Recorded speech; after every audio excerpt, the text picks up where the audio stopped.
Now let's look at some early image processing operations. Operations such as edge detection, texture analysis, and computation of optical flow are usually low-level image processing operations. And they are low-level operations because they are local in nature. That is, they can be carried out in one part of the image without regard to anything more than a few pixels away. In other words, things like edge detection, computation of optical flow, texture analysis can be performed in a part of an image without bothering about the rest of the image, or without knowing, without having a good knowledge about some of the rest of the image or the entire remaining image.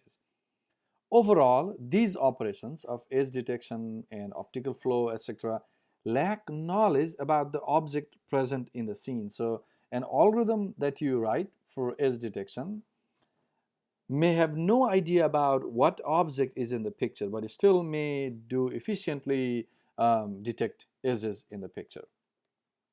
Although these early image processing operations may not sound as exciting, but they are very good candidates for implementation in parallel hardware. Unlike many of the tasks that require the processing of the entire image at once, these operations can be easily parallelized, either in a GPU or for an animal eye or a human eye. These operations are easy to parallelize.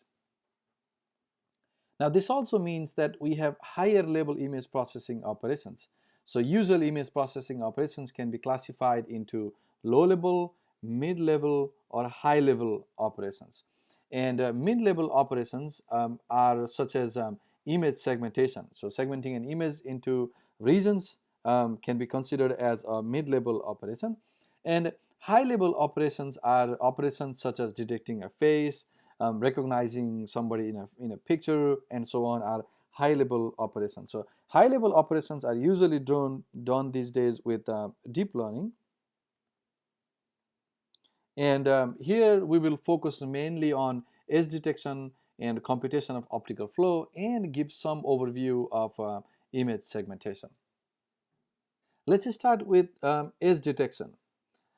Edges are straight lines or curves in the image across which there is a significant change in image brightness. So this is how we define edges. That is, anytime the intensity, the brightness of the image changes, we call that an edge. Say for example, here the intensity is so starting from here the intensity is same, suddenly the intensity becomes low, that means we have an edge here, and then the intensity becomes high, we have another edge, then we have another intensity high, another edge, and so on. So that's how we define edges. Then the next question is, why do we detect edges? Why is this detection of edges a problem to consider?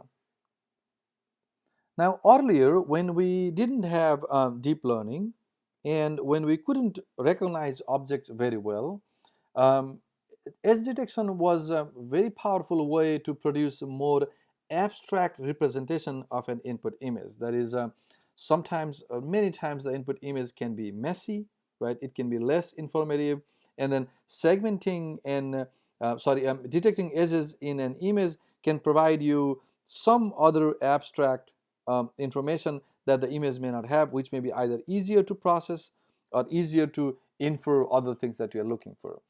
Some examples could be detecting objects, like for self-driving cars, segmenting medical images, and so on. But now that we have deep learning and we have more powerful methods for doing high-level image processing operations, direct application of edge detection is fading out, and this is primarily because of the deep learning that we have. However, it is still very, very important for us to study edge detection, because all the deep learning algorithms rely on the principles in which we do edge detections, principles using which we do edge detection. In other words, basically, all the deep learning algorithms that we see today use some form of edge detection in principle.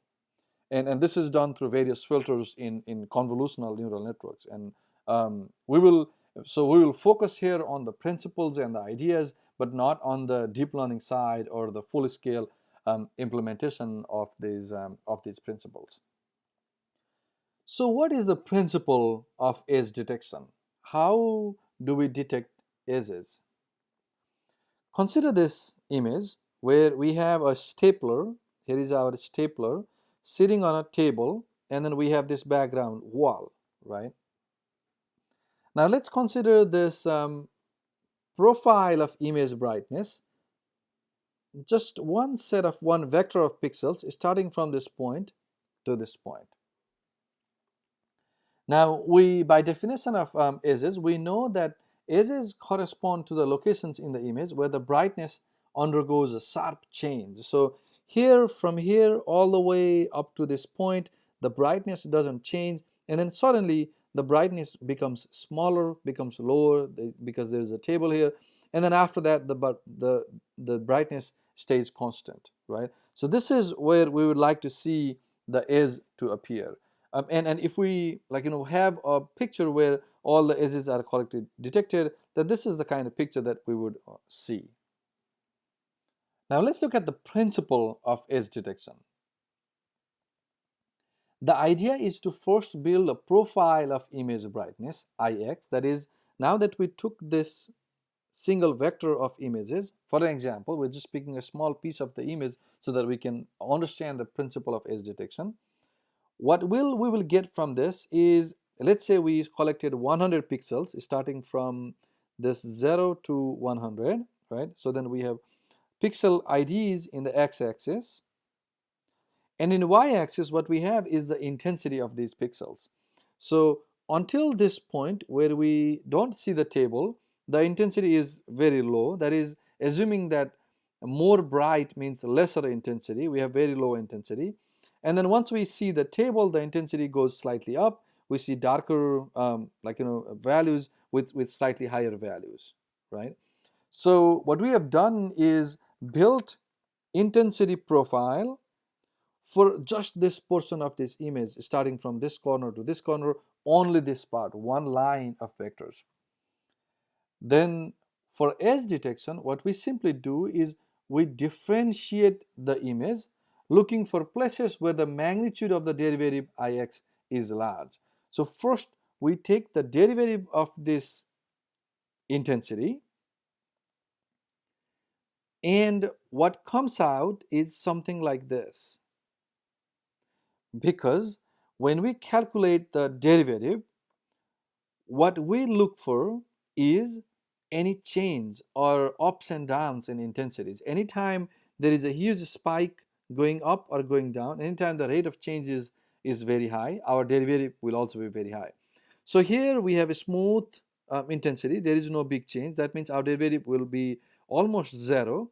And then suddenly you see this big spike or increase in intensity, and then the derivative will be high, and then this decrease in intensity which cause the derivative to be negative, and so on. So the largest change in intensity we see is in this region, and that's why the derivative will be extremely high in this region. You can see that, right?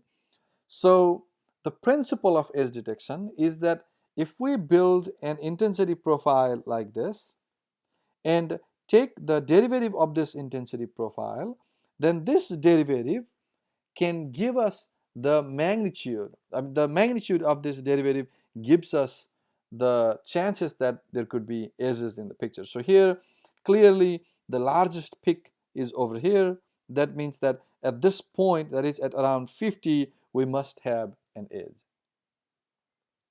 So there is a peak at around x equals 50, right? So that means that we do have an edge somewhere over here. However, we also see that there is another peak as x equals 75. If you look at this, there is also another peak, but there is no significantly detectable edge around this place at the table. So then the immediate question is, how can we remove or minimize or smooth such noise? So we clearly know that this is a noise, this is also a noise, and so on. What can we do to reduce or remove or minimize such noise? Now, to answer this, what we need to look at is what causes the noise. That is, what in this picture was the problem that caused the noise? The answer is that the noise in the image the noise in the image is the problem. So even though this image overall looks fine, it is possible that certain pixels are either randomly very high or very low, just like over here. So here our values were smooth at almost 0, but then suddenly we have few of these pixels which are very high intensity and so on. So the solution is to smooth the input image, smooth it, or remove noise from this input image, so that instead of getting a derivative like this, we get a derivative that looks something like this, much more smoother, where the peaks are much more clear. So far, what we saw is that for edge detection, we can simply take the derivative of my intensity profile, and whatever comes out gives me the edges. But then what we also found out is sometimes the noise in the input can cause edge detection to become difficult. So for that reason, we discussed that smoothing the input data can be helpful. Now we will discuss how convolution can be used for smoothing and eventually for edge detection. A function h is said to be a convolution of two functions f and g if we have the following. Now the convolution is also usually represented by this asterisk sign. So the convolution output hx is given by f convolution g. Now here x is a single input pixel. So this is my input pixel. So this x is my input pixel. That means if I'm looking at this intensity profile starting from position 0 all the way to position 100, my x can be a point like this, which is one of the values in my input intensity. So the convolution or smoothed out value of this x will be given to us by f convolution g. Now here this fu or this f function is our Gaussian filter. It can be Gaussian filter, it can be other filters as well, and our gx is our input image, usually something like this intensity profile. So this is our input. Now to calculate the convolution, what we basically do is starting from minus infinite to plus infinite, that equal for all possible values of u, we take one value of u, multiply it with the input intensity profile that many steps back from x, or if u is negative, we go, if u is positive, we go x plus u, and so on.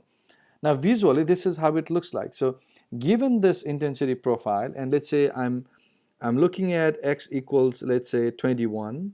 So the intensity profile that is given my gx at gx at g21 will be this intensity value right here, right? So now this is the pixel that I'm looking at, for which I'm trying to obtain the convolution or a smooth value. Now my filter, Gaussian filter, may look something like this. That is, it has very low intensity at values that are away from 21, and in either way, and at 21 I may have the highest value, depending upon where I place it. So right now what I'm going to do is multiply every possible value of u. So now usually this Gaussian filter, even though we run it from minus infinite to infinite, we don't really have such large filters. We usually do this from minus 3 to plus 3 or minus 5 to plus 5 and so on. So what this means is I'm going to multiply the minus 3 index of this filter, which is a very tiny value, with gx minus 3, that is with a value that's over here. So this fu will be my filter's value, a small value, and gxu will be a value that's away from my negatively away from x. So this will multiply, that is, this will multiply this over here, and then the subsequent value will multiply the subsequent intensity, and so on, right? So we keep multiplying this, and then we sum this all up together. In other words, what's happening is this value will now be smoothed into a value such that it will be sort of weighted average of itself and its neighbors on either side. So this eventually what gives us is a intensity profile that looks like this, where the peaks, maximum peaks, are reduced to more smooth values like these. So so that these peaks are sort of reduced to more smoother values. Now this is convolution for 1D. Basically what we have done is taken a single intensity profile and then multiplied it with a Gaussian filter. We don't say it necessarily multiplying. What we say is we have convolved, because what happens is we first multiply this filter for the first pixel. Once again, we multiply the entire filter with the second pixel. That is, we look at the continuum neighborhood of the first one, multiply with the filter. We look at the second pixel, multiply with the neighbor, third pixel, multiply with the neighbor, and so on. So we continue this left to right and come up with this intensity profile. Now the same thing can be easily extended to 2 dimensions. So my smooth value for my input position x and y in a 2D image will be convolution of 2 variables x and y. Now we may have a 2D filter in this case. So here we just had a single filter, but instead we may have a 2D filter where we have a very high value at the center, smaller values around, much smaller values around it, and so on. So we will go from u and v in either direction, from -3 to +3, and so on. And then basically we multiply each pixel in our image with the filter value and then obtain the smooth value. So far what we saw is that to detect edge in a given intensity profile, let's say this is my intensity profile Ix, what I have to first do is smooth the image using convolution. I have to smooth it, and what I get is a slightly more smoother intensity profile. Let's say this is my Jx, and then from this we can take the derivative of this to obtain J dash x, which gives me basically the edges in the intensity profile. So this can tell us where the edges are. Now there's a theorem that says that for any functions f and g, the derivative of the convolution g convolve f dash, which is exactly what we are doing here. So if my input image is g and my derivative function is, let's say, f, then what this is g convolution f, and then I'm taking the derivative of this, so the output is actually g convolution f derivative. So what this theorem says is this is equal to the convolution with the derivative. So instead of doing this, if I do something like, here's my smoothing function, let's say f, instead of applying convolution, I can simply convolve with another function f dash, and what comes out is directly the edges. So this directly gives me g convolution f. This actually already gives me the edges. So this means that instead of smoothing the image first and then differentiating, we can simply convolve the image with the derivative of the smoothing function, and this gives us the edges. So basically what this means is if we find this convolution filter, the correct convolution filter, then we can simply convolve this filter with our intensity profile, and we can directly get edges. So same thing carries over to 2D images as well, and there are actually standard very widely used filters, these convolution filters that can be used to detect various things. Here's an example. Say I have an input image that looks like this. Then to obtain the same image as output, I can simply convolve this image with an identity kernel, identity filter. So filters are also known as kernels. And for edge detection, I can try various filters. For example, one popularly used filter is this. So if I convolve, so assuming this is my f, if I this is actually f f derivative already, right? So the entire thing is the filter now. So if I convolve this filter on this image, so I convolve this filter on this image, then what I get is this output, which is, you can see the edges in the image. Similarly, if I want to blur my image, I can simply convolve it using a filter like this. So if I convolve this filter on this image, what comes out is a slightly blurred or smoothed out image from the original image.